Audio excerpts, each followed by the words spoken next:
Today we have a caretaker to.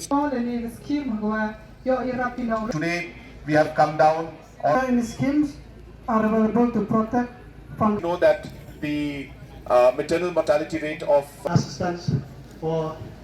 We have one criteria which we have to fulfill, that is the population number.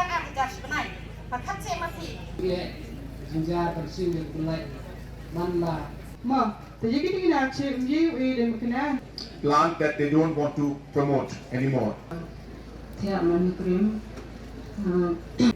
Then especially also We will be providing now power to all Anganwadi centers. We have taken a decision. All Anganwadi centers, we will connect through MECL line.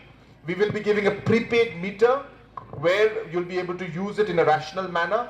I also want to share to Education Minister that I will be doing the same for all the government LP schools also.